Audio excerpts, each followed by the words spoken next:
Bonjour à tous, ravi de vous retrouver pour ce Morning Echo du lundi 25 janvier 2021. La photo du jour, c'est celle de Marcelo Rebelo de Sousa dit Marcelo, qui a donc été reconduit à la tête de la présidence portugaise pour 5 ans. Il a été réélu dès le premier tour. C'est un président très aimé. Il aura fort à faire puisque le variant anglais du Covid est assez présent au Portugal ces derniers temps. Vous voyez tout ça dans un contexte où on a eu une légère consolidation des bourses mondiales vendredi, à l'exception encore une fois du Nasdaq qui bat un nouveau record. Sur les autres agrégats, pas de gros changements. Alors aujourd'hui, on va avoir le forum économique de Davos avec Xi Jinping, donc le président chinois, qui prendra la parole en guise d'introduction, et en même temps pas mal de perspectives sur l'économie mondiale en 2021. Vous voyez que c'est la Chine qui devrait connaître une croissance très robuste. On en avait déjà parlé, avec aussi pas mal de pays qui seraient à la traîne due au Covid-19. Mais en même temps, ce forum Davos a comme d'habitude identifié les risques principaux sur les différents pans de nos vies, qu'il s'agisse à la fois de risques sanitaires, de risques économiques comme un possible éclatement des bulles financières, mais aussi les risques politiques et géopolitiques, comme toujours les armes de destruction massive, alors que dans le même temps, il y a aussi différents scénarios qui se sont mis en place par rapport aux 7 000 milliards de dettes qui ont été contractées lors de cette crise du Covid par les différents gouvernements, et surtout le coût que cela pourrait augurer notamment sur les pays du G7, et dont le poids sur la croissance du PIB pourrait être assez considérable si les taux venaient à monter. Alors quand on regarde aussi le panorama des marchés, bien entendu, chez Nasdaq qui bat un nouveau record, vous voyez que les valorisations sont très élevées. On est au plus haut au moins depuis les 5 dernières années, mais dans le même temps, les volumes de fusion-acquisition, c'est le graphique en haut à droite, démontrent qu'il y a une certaine frénésie à l'achat, puisque à mi-2020, année du Covid, on a eu quand même 470 milliards de dollars de fusion et acquisition, rien que sur la technologie, et sur l'islamisme, cela pourrait continuer donc encore en 2021. Ce qui fait que, les montants levés par les entreprises dans cette période favorable au marché boursier continuent de monter. Vous voyez que rien que sur les 3 premières semaines de l'année aux États-Unis, il y a eu plus de 15 milliards de dollars levés, soit par les fameux SPAC, ces véhicules qui permettent finalement des chèques en blanc et d'acquérir des sociétés, soit par exemple Zoom, vidéocommunication, la société qui a été si popularisée avec les confinements, qui a levé 2 milliards de dollars pour financer son développement.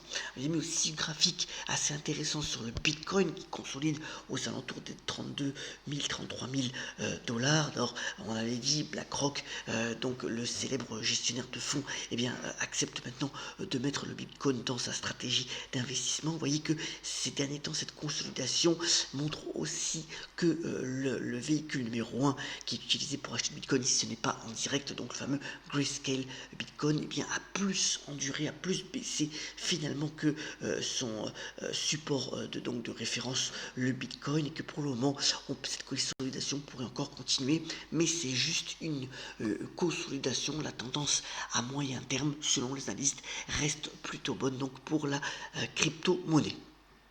Alors, autre point aussi relayé par la presse, ça fait le titre d'ailleurs des Échos ce matin, qui démontre que les investissements dans la transition énergétique atteignent de nouveaux sommets. En 2020, plus de 500 milliards de dollars ont été investis dans les technologies de la transition énergétique dans le monde. Et d'ailleurs, l'Europe est bien placée, puisque un tiers de ces investissements, c'est sur l'Europe, sur des projets géants comme l'éolien en mer au Royaume-Uni, aux Pays-Bas, et aussi bien entendu l'essor des véhicules électriques et des infrastructures de recharge qui permettent donc ces investissements, alors que dans le même temps, ceux dans l'exploration de production d'hydrocarbures ont atteint un plus bas de 10 ans. C'est plutôt une nouvelle réjouissante, et surtout qui est génératrice de croissance à moyen long terme.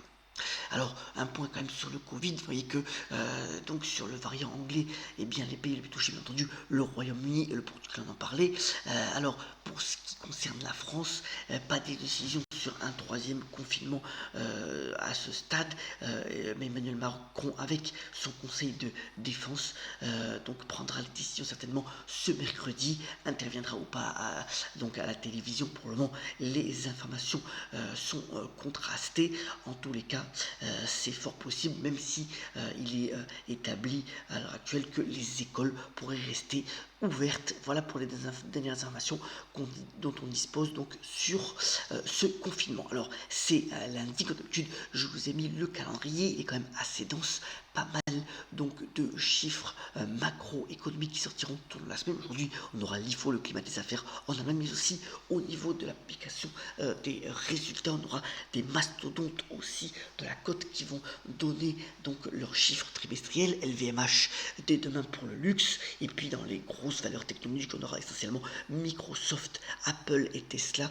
On aura l'occasion bien entendu d'y revenir. Vous voyez quand même beaucoup d'entreprises qui commencent à publier dès cette semaine. Alors, je connais sur l'activité des entreprises, d'abord un énorme satisfait donc à SEB, le groupe d'électroménager qui a terminé l'année 2020 plutôt en fanfare. Ça marche bien sur donc cette fin d'année. D'ailleurs, le cours de bourse l'a reconnu, puisque on est revenu, on tutoie de nouveau les plus hauts de 5 ans. Alors, il y a encore quelques difficultés, notamment en Chine et sur certains pans de consommation, mais enfin, le groupe d'électroménager multimarque et qui est toujours à l'affût de belles acquisitions est plutôt confiant pour réussir son année 2021. On aura aussi aujourd'hui, donc d'ici quelques heures avant l'ouverture du démarche européen, eh bien, les résultats de Philips. Vous savez que Philips, ce groupe néerlandais, s'est complètement recentré, notamment sur tout ce qui est produits et technologies autour de l'e-santé.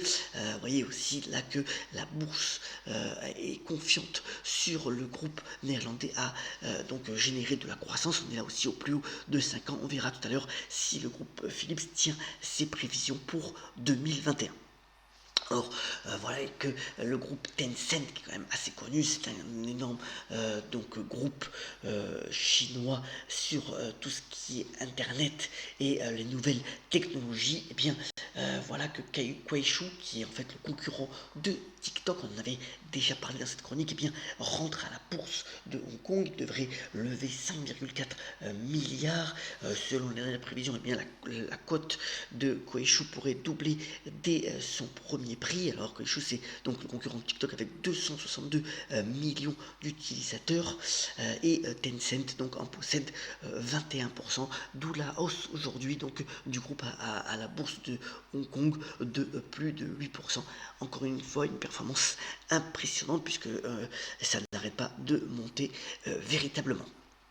Alors, toujours dans le dossier Vivendi, donc Lagardère, d'abord Vivendi a déclaré vendredi dernier prendre 7,1% du groupe Prisa. Prisa, c'est de nombreux titres de presse donc en espagnol, donc El País, le quotidien influent donc de Madrid. Et Vivendi, fort donc de son trésor de guerre, puisque Vivendi a vendu 20% d'Universal Music pour 6 milliards d'euros, continue donc à partir de nouveau sa stratégie dans les médias. On verra ce qu'il en est aussi pour Canal+ par rapport aux droits de foot. Et puis bien entendu du sort de Lagardère, toujours en suspense. Vous savez que le cours de l'action Lagardère est assez stable ces derniers temps. On verra si un nouveau mouvement stratégique ou un nouvel accord pourrait être annoncé de la part de Vivendi, qui sur ce dossier là est en concurrence bien entendu avec LVMH et Bernard Arnault, qui portent donc ce cours bien entendu à Arnaud Lagardère. Affaire à suivre dans les prochaines semaines, bien certainement. Alors, dans la culture, deux points intéressants. D'abord, Wikipédia, donc ça a été pas mal relayé par la presse et par les médias qui fêtent donc ses 20 ans. D'ailleurs, un livre est sorti donc qui s'appelle Wikipédia, les 20 ans aux éditions First, pour expliquer bien différentes anecdotes sur la plus grande encyclopédie du monde en ligne, qui a été maintes fois critiqué, retouché, modifié, mais qui reste quand même un outil assez important d'accès à la connaissance. Et puis je voulais donc souligner cette belle application Rocambole. C'est une boîte donc qui une jeune pousse qui est né en Avignon, donc dans le Vaucluse, et qui voudrait créer donc le Netflix de la lecture, les séries. Alors l'idée c'est de proposer finalement des romans sous forme de mini-séries avec un temps de lecture de 5 minutes. Ça s'adresse notamment aux salariés. Alors IBM France en est par exemple client, et via donc cette application qui est disponible bien entendu via Android ou via iOS sur l'App Store, vous pouvez finalement lire en recevant donc une alerte 5 minutes d'un roman à feuilleton. Et c'est voilà une bonne façon de pouvoir lire de manière quotidienne. Donc voilà pour Rocambole, cette belle jeune pousse qu'on suivra bien certainement. Et puisqu'on est dans la lecture, terminons ce Morning Echo par la citation du jour. Elle nous vient de l'écrivaine Virginia Woolf, qui aurait fêté son anniversaire aujourd'hui et qui a notamment déclaré: je ne crois pas à la valeur des existences séparées, aucun de nous n'est complet en lui seul. Voilà une belle phrase qui peut faire songer tout le monde, et je vous souhaite donc une excellente journée, une très bonne semaine, et on se retrouve très prochainement pour un nouveau Morning Echo. Excellente journée à toutes et à tous.